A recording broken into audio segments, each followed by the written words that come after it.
जैसे हम लोग सिविल इंजीनियर वगैरह हैं, तो हमारा सेकंड फिर मतलब हमारी जो नेक्स्ट अपॉर्चुनिटी हम एज अ सब कॉन्ट्रैक्टर या एज अ वेंडर काम कर सकते हैं कोई कंस्ट्रक्शन कंपनी कंस्ट्रक्शन बिल्डिंग्स वगैरह में।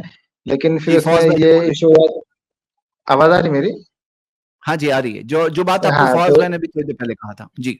जी, तो उसमें वेंडर्स या उसमें लेकिन उसमें मेन इश्यूज रहते हैं कि फिर वहाँ पर वो कि ब्राइब का इशू आ जाता है कि जो जिसका खास है उसको मिलेगा या पैसा रोल नहीं हो पाता है।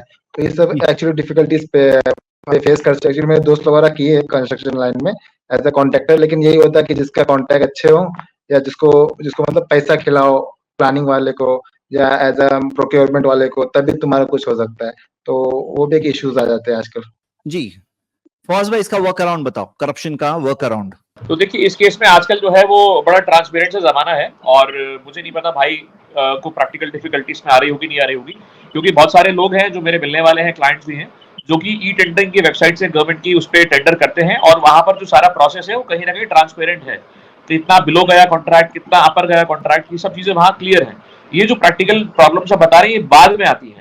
तो टेंडरिंग के लिए अगर आप बात करेंगे, सब कॉन्ट्रैक्टिंग के लिए बात करेंगे, गवर्नमेंट टेंडर्स के लिए, वहां मेरे समझ आज की डेट में मैं समझता हूँ इतनी बड़ी प्रॉब्लम्स है नहीं।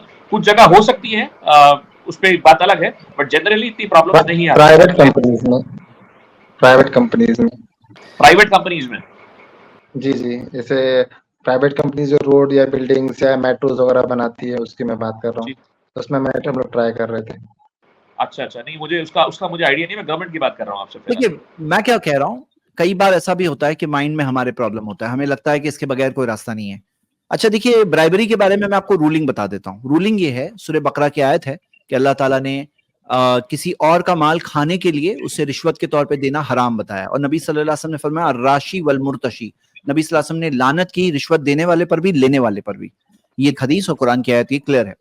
अब यहाँ पे मामला ऐसा है कि मान लो कि कोई चीज आपको मिल चुकी है, आपका नाम आ चुका है टेंडर में, और आपका हक है, आप किसी का हक खा नहीं रहे हो, किसी को पीछे करने के लिए, अपनी फाइल को ऊपर लेने के लिए, अपने आप को आगे करने के लिए, किसी को पीछे करने के लिए नहीं यूज कर रहे हो, आपका हक है।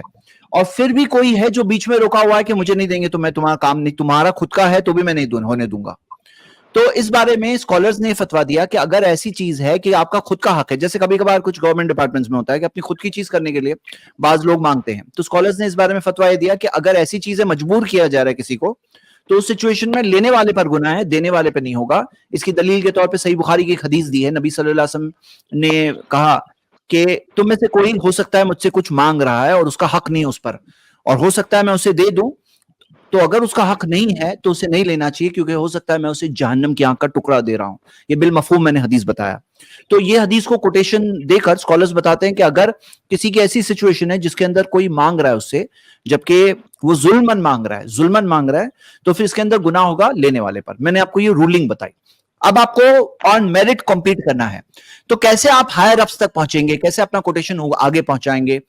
अल्लाह की मदद मांगो, आगे बढ़ो, और गलत चीज देख करके टेम्प्ट मत होना, गलत रास्ता देख करके टेम्प्ट मत होना। जैसे बनी इस्राइल को शनिचर के दिन फिशिंग करना मना थी और उसी दिन मच्छियां ऊपर आती थी, तो कभी आपके साथ भी ऐसा होगा कि कोई चीज हराम है वही सामने आएगी, तो उससे टेम्प्ट होने का नहीं करे। रिस्क का मालिक अल्लाह है और उसको हलाल दायरे में रहकर आपको हासिल करना है। अपना कॉन्फिडेंस रखो, तवक्कुल रखो, अल्लाह पे भरोसा रखो और आगे बढ़ो। हाँ जी, ठीक है इंशाल्लाह। बहुत बहुत शुक्रिया सर, बहुत बहुत शुक्रिया, जज़ाकल्लाह खैर शेख। ओके, सलाम। बारकल्लाह फीक। वालेकुम सलाम। ठीक है, हमारे नेक्स्ट गेस्ट